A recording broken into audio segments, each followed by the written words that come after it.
Yemen के Houthi विद्रोहियों और इजराइल के बीच संघर्ष जारी है। इजराइल एक साथ कई मोर्चों पर अब भी जंग लड़ रहा है।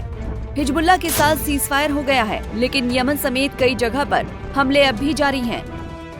यमन इजराइल के बीच संघर्ष बढ़ता जा रहा है।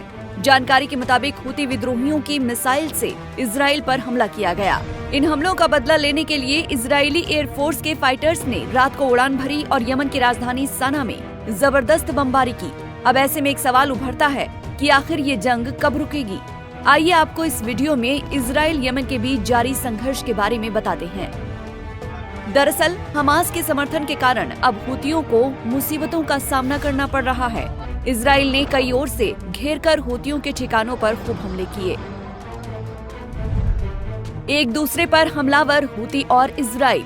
बीती रात को मध्य इजराइल में मिसाइल अटैक का सायरन बज उठा। आनन फानन में लोगों को बंकरों में जाने को मजबूर होना पड़ा। इसकी वजह थी कि यमन की तरफ से दागी गई मिसाइल को इजराइल में गिरने से पहले ही नष्ट कर दिया गया। पिछले 14 महीनों में यमन में ईरान समर्थित हूती विद्रोहियों ने इजराइल पर सैकड़ों मिसाइल और ड्रोन हमले किए हैं। इजराइल डिफेंस फोर्स प्रवक्ता ने कहा कि पिछले 2 हफ्ते में कई हमले हूती ने किए हैं। हूती विद्रोहियों ने एक ड्रोन भेजा था जो दक्षिणी इजराइल में एक अपार्टमेंट ब्लॉक से टकरा गया। उन्होंने मध्य इजराइल की ओर एक लंबी दूरी वाली मिसाइल भी दागी। इजराइल ने पहले भी अपने दुश्मनों को अलग अलग जगहों पर हिट किया है और आगे भी करते रहेंगे। इजराइल ने भी हूती विद्रोहियों के कब्जे वाले यमन पर हवाई हमला किया है। एपी की एक रिपोर्ट के मुताबिक हमले में 9 लोगों की मौत हो गई। बताया जाता है कि इजराइल ने बिजली घरों, लाल सागर स्थित रास ईसा तेल टर्मिनल और सलीफ बंदरगाह को निशाना बनाया। हमले में सलीफ बंदरगाह पर 7 और तेल टर्मिनल पर 2 लोगों की मौत हुई। इससे पहले यमन ने मध्य इजराइल पर हूती मिसाइल से हमला किया था, जिसे इजराइल ने रोक लिया था।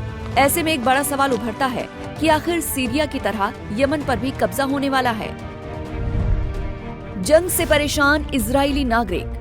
कनाडा और जर्मनी की ओर से जारी सरकारी आंकड़ों की माने तो हमास हमले के बाद से हजारों इजरायली नागरिक देश छोड़ चुके हैं। रिपोर्ट के मुताबिक यरूशलेम में हिब्रू विश्वविद्यालय के प्रोफेसर ने बताया कि अगर लोगों के इजराइल छोड़कर जाने का सिलसिला ऐसे ही जारी रहा तो 2024 तक इजराइल छोड़ने वाले लोगों की संख्या यहाँ आने वाले अप्रवासियों की संख्या से अधिक हो जाएगी।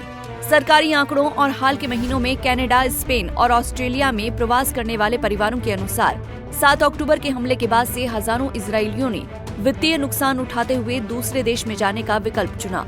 रिपोर्ट के मुताबिक अब इजराइल की कुल आबादी 10 मिलियन की ओर बढ़ रही है। इजराइल के केंद्रीय सांख्यिकी ब्यूरो ने सितंबर में अनुमान लगाया था कि 2024 के पहले 7 महीनों में 40,600 इजरायली देश छोड़कर चले गए, जो पिछले साल की तुलना में 59% अधिक है। साल 2023 में 25,500 लोग इजराइल छोड़कर चले गए थे। बहरहाल मिडिल ईस्ट में बीते सालों से तनाव की स्थिति बनी हुई है। इजराइल कई मोर्चों पर जंग में उलझा हुआ है। 7 अक्टूबर 2023 को हमास ने इजराइल पर हमला किया, जिसके बाद हजारों यहूदियों को ये लगने लगा कि इजराइल अब सुरक्षित देश नहीं है। हालांकि इजराइल ने हमास पर पलटवार करते हुए उसके कई कमांडर को मार गिराया, लेकिन फिर भी हजारों यहूदियों ने इजराइल छोड़ दिया है। ऐसे में अब इजराइल फिर हूतियों को निशाना बना रहा है। खैर, मिडिल ईस्ट के जारी संघर्ष में इतना तो तय है कि ये आसानी से रुकने वाला है नहीं। न जाने इन संघर्षों में कितने बेगुनाहों को जान गंवानी पड़ेगी। Bureau report, Punjab Kesari TV. हमसे जुड़े रहने के लिए हमारे YouTube चैनल को सब्सक्राइब करें और नई वीडियो की नोटिफिकेशन के लिए बेल आइकॉन को दबाएं।